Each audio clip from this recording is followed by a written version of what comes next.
Hey, it's NPR's Book of the Day. I'm Andrew Limbong. Nobody tells it to you like your mom. That's something author Rabia Chaudry says in today's interview, and whoo boy, is it true.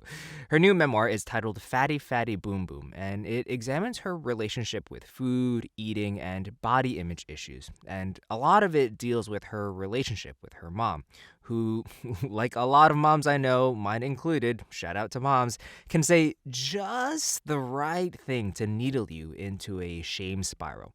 But in this interview with NPR's Ayesha Rascoe, Chaudhry shares a pretty revelatory bit of empathy for her mom and shares what her eventual turning point was that led to her being encouraged to eat more. One of the ways we honor and cherish our families is through food. And that couldn't be more true for lawyer, podcaster, and author Rabia Chaudry. Growing up in a Pakistani household, she's familiar with the sights and smells of spicy biryani and sticky treats like jalebis. But as Chaudhry chronicles in her new memoir, Fatty Fatty Boom Boom, sometimes that love for culture and family can become fraught. Rabia Chaudhry, who is best known for her work on the Adnan Syed case and host of the Undisclosed podcast, joins us now. Welcome. Hi, Aisha. How are you? I'm fine. Thank you so much for joining us. So, before we just dive into your story of family and food and everything in between, I want to acknowledge the end of a different chapter in your Mm. life, the freedom of Adnan Syed. Syed was imprisoned in 1999 for the murder of his girlfriend at the time. Through your help, his conviction has been overturned and now he's free. How does it feel to be on the other side of that fight? Oh, I mean, sometimes I forget. Sometimes my eyes will fly open at night and I'm like, wait, what's next? What appeal do we file next? And when you've been carrying that around like your entire adult life, it feels quite amazing to be able to finally put it down and check it off your list.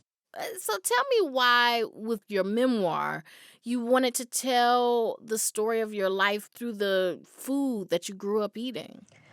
Anybody can write a memoir of their life in so many different ways, right? It can be about my career, it can be about advocacy work, it can be about so many things. And I decided that those were a lot of stories I told all the time. But there was a theme in my life that I never spoke about publicly, but was has just been with me since childhood, and that is issues around body image and weight. And so Fatty Fatty Boom Boom was born, which was one of my childhood nicknames. But at the same time, I can't divorce it from this issue about body image and weight from like my love for food and especially Pakistani cuisine and my family stories around it that bring me so much joy. So, I mean, the book really walks us through how you developed your relationship with food from a very young age. Talk to me about the food you were eating and how you felt about it. Yeah, so when I immigrated to the United States, I was 6 months old, and I was the firstborn. My parents were discovering this country in a lot of ways, and one of the ways was through its food. And in my parents' imagination, nothing could be stocked in an American grocery store that wouldn't actually be healthy and wholesome and better than the foods we had back home in Pakistan. So we just dove right in into all of the processed foods. I grew up eating just so much bologna and crackers and processed snacks a lot of us grew up with. I mean, you talked about how, like, even as a baby, kind of to fatten you up, Oh yeah. it was some miscommunication, but you were drinking like half and half, and then also Yeah. your mother had you teething on a stick of butter, which is quite the image, right? Yeah, there was a tragic miscommunication. I had gotten jaundice and I was really scrawny. And so my mom asked a friend of hers who was a nurse, how can I chub her back up? And she said, oh, give her some half and half. She meant like a little bit, like a couple tablespoons or something in my bottle. And my mom started giving me 2 bottles a day. And that's a lot of fat. And again, my mom is a mother here in the United States. Without her support system she would have had back home, who would have told her, what are you doing? And she just thought, a frozen stick of butter makes so much sense. She won't choke on it. It's soothing to the gums, and of course, delicious. It's very delicious. I mean, butter does taste really good. I'm sure as a baby you were really enjoying yourself. Oh, I Uh, did. you talk about in the book, you didn't look at yourself as overweight as a kid.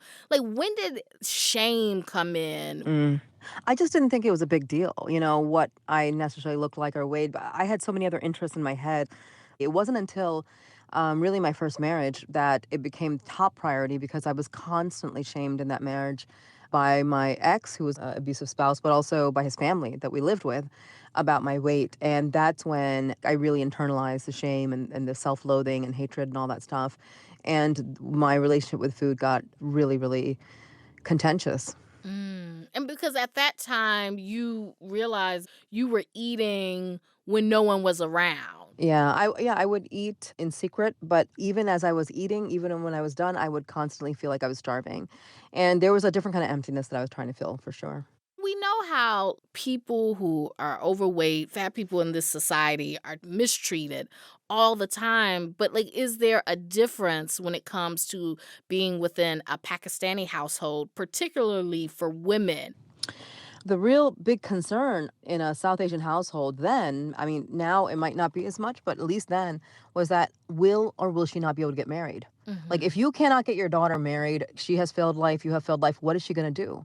That fear lurked in the back of my head. And frankly, I think it fed into the fact that, like, kind of the first guy that came along that seemed interested, I leapt at it because I thought I might not get another chance at this. Mm. I think about your mother. She would be concerned about your weight.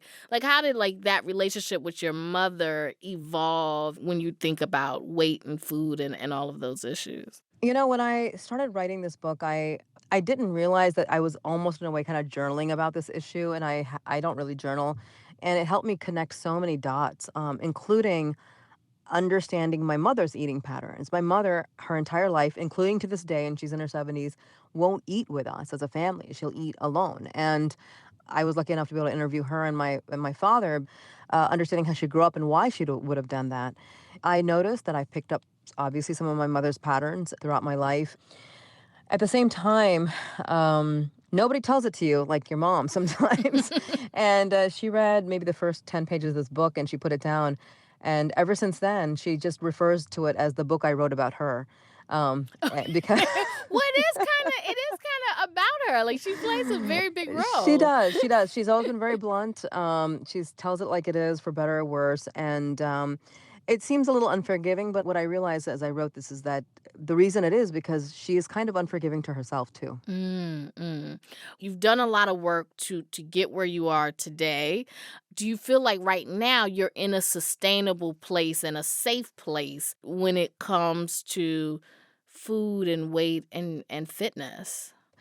About 4 or 5 years ago is when I had a turning point. I was going through just a kind of a personal difficult time, but I started therapy.